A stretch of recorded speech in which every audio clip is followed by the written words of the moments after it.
Hello, everyone.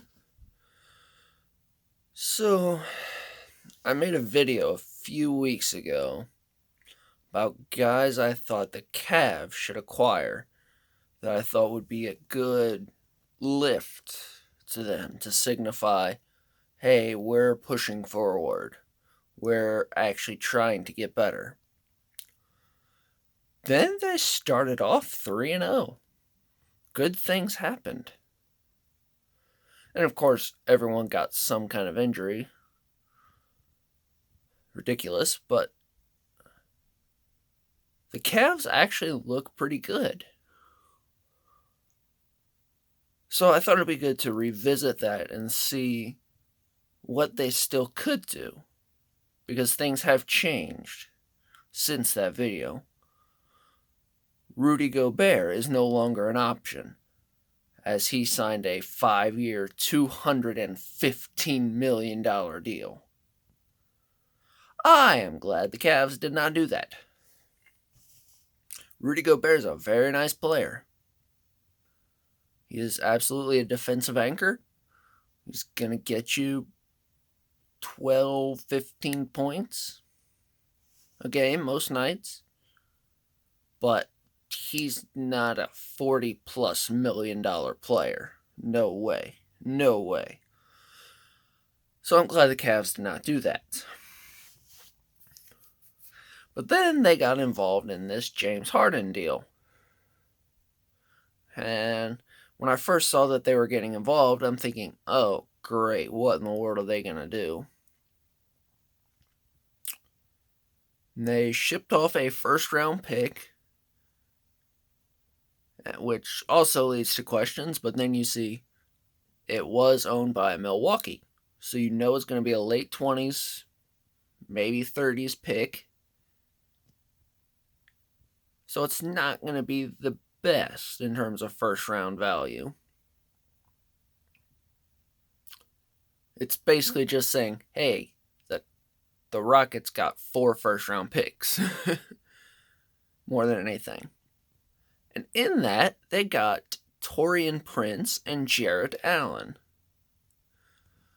Taurean Prince, former lottery pick, not a great player, but he's definitely got a role and he plays it well. He's absolutely a defensive stopper. I think he's given the Cavs a big lift as far as defense goes. And then you go Jarrett Allen. Just like Andre Drummond, he's also an old school center type. He doesn't do much outside stuff. But whereas Drummond's expertise is rebounding, Jarrett Allen's is pesky defense. He's able to get up, block shots. Drummond doesn't block a ton, but he's absolutely a defensive anchor. Jarrett Allen is also a defensive anchor, but in a different way. And when they got him, I think that's a clear sign that either they're planning to trade Andre Drummond, or they're just going to say, thank you for your services. We have our guy now. Good luck in free agency. Because Andre Drummond already signed a massive deal. That's what he's coming off of. This being the final year of that. And with Gobert signing such a big deal himself, I can't help but wonder what in the world Drummond is going to ask for. Because Andre Drummond gets borderline 20-20 most nights. Maybe more 16 and 13 or something, but he's a double-double machine.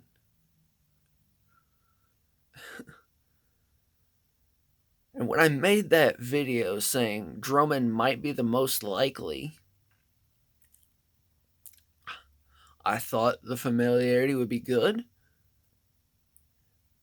And he is giving the Cavs a needed lift. He is playing like a man on a mission. Like, he is invigorated by this team.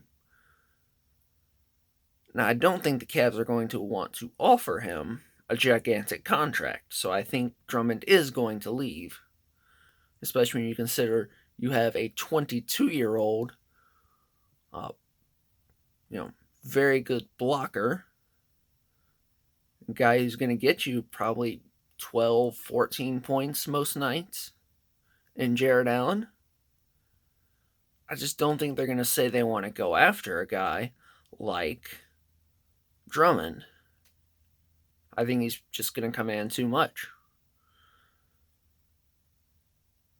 Now, when I made that, I was also saying that I was not fully convinced that Darius Garland was an answer, that he was going to be a starter. So I named guards in that video.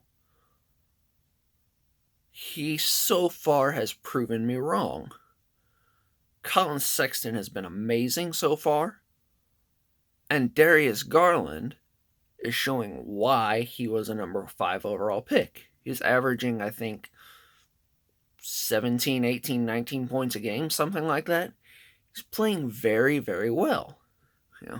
I'll admit I was a little hard on him after a bit of a rough rookie season. I think part of that was he was coming off that collegiate injury, and he only played 5 games, I think, at Vanderbilt. So may have been a bit of an overreaction. But Darius Garland looks like a long-term piece for sure. So that just leaves, who could they still go for? I said I thought the best one of that would be Victor Oladipo. He has since been traded to the Rockets as part of that big deal. There have been reports saying he's still looking at free agency. I think they said Miami's his number 1 target. But if you're the Rockets and you trade James Harden, you want a long-term piece, ideally, in that. Cavs only gave up a first-round pick in Dante Exum, but yet they got a future starting center in the deal. They made out really, really well. The Rockets gave up a top 5 player in the NBA. So if they get players back, they're hoping at least one of them can stick around a while. Victor Oladipo is that kind of guy that you want to stick around. So I don't anticipate the Cavs being able to get someone like him. But then you circle back around to a guy like DeMar DeRozan. Yes, he's going to be older. But he can come to Cleveland. He can start at small forward. Ideally, yes, you want Isaac Okoro to be that guy, but he is still learning, especially offensively. But you can let DeRozan come in. He doesn't have to be the focal point, because Colin Sexton is proving that he can be a number 1 option. You still have to overpay for DeRozan. That's fine. He can be that number 1, number 2 guy. And he can help mentor a guy like Okoro, let him develop, and that way you're not putting so much pressure on him. He can be that defensive energy off the bench. So looking back now, as much as Oladipo would be nice, I don't think that's going to happen, but free agency is always a wild card. DeRozan, that would be an interesting fit. You put him on this team, now you've got another legit scoring threat, and the Cavs all of a sudden look like a much more interesting team. They're already looking pretty interesting. Potentially a bright future in Cleveland, so it'll be fun to see. Talk to you next time.